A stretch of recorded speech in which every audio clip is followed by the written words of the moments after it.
Hey everyone, Con once again, and welcome back to the next episode review of episode 9 of Last Boss Queen. And once again, I apologize for being late, because I put them up like every on the exact day when they came out, but I took a couple of days off because I was out of town and I couldn't really do it. So yeah, I do apologize for that, putting it up on the exact same day, because I always try to be exactly precise on when the day premieres and do it the exact same day. Well, but there's nothing I can do about that though. Probably sure won't get much views because I uploaded late though. But oh well. But I'll still do it anyway because I'm committed to completing all these series, regardless if I miss a day or so.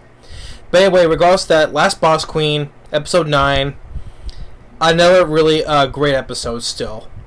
I mean, the whole thing of feeling sorry for Val. I mean, a guy who despised our princess, right? Because from his point of view, she is the villainess, right? She's an evil princess in his eyes, right?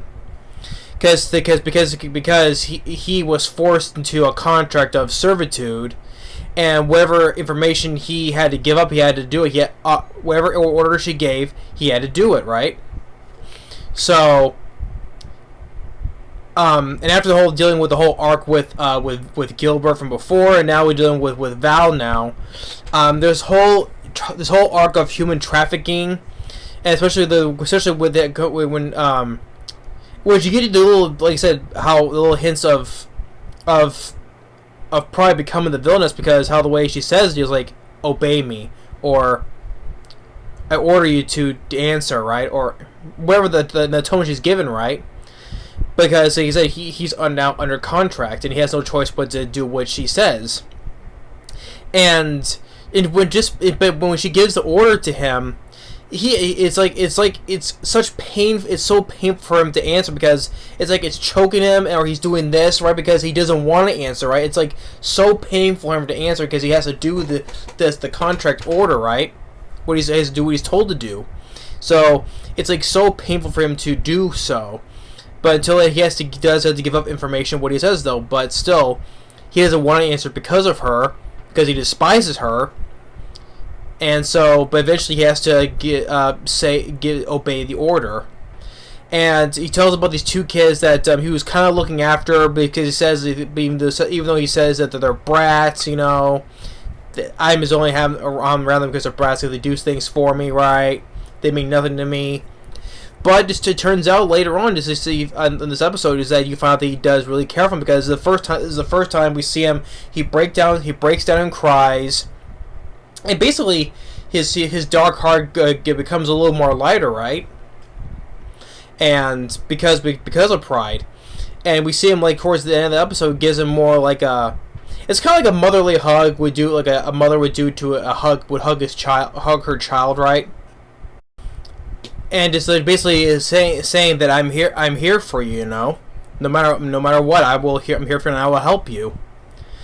It's just like how basically giving a motherly hug, and just how he just breaks, how first time he breaks down bawling in tears, and it's like you can't help feel sorry for this guy. I mean, it's like the same thing with Gilbert, right?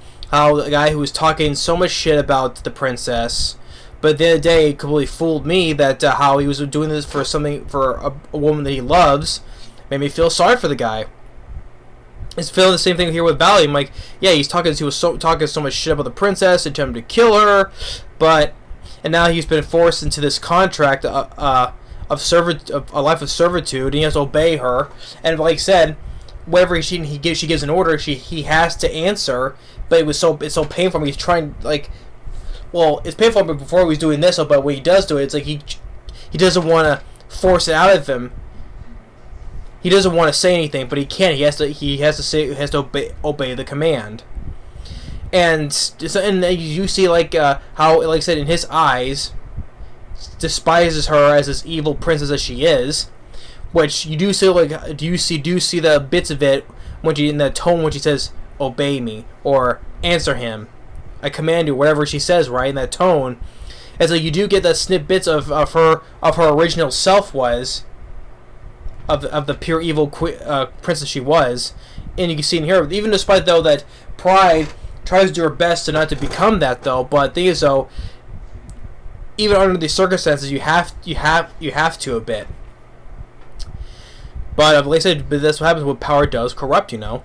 So, but with Val though, it shows that he says he puts on a brave face and he's not so worried about these kids though. But he says even though this is their brats, but at the end of the day, he does care about, deep down, he does care about the kids, and that's why when Pride was talking to him, even though like first she puts him under house arrest and puts him to another room. By the time she gets in there, the whole room is completely tossed up, you know, and his knuckles are bloody because he's been slamming his fists against the wall because out of frustration he has to be told what he's told to say or whatever, right? So when Pride is told here, let me be alone with him, and this talk about him, about the kids, like, hey, deep down you do care about those kids, and just makes him break down and cry, you know. And that's why like Pride, you know, tries to, you know, look, this is what you've done to me, but still, like, gives him that, like, kind of, like, motherly hug and say, hey, I'm here for you, you know?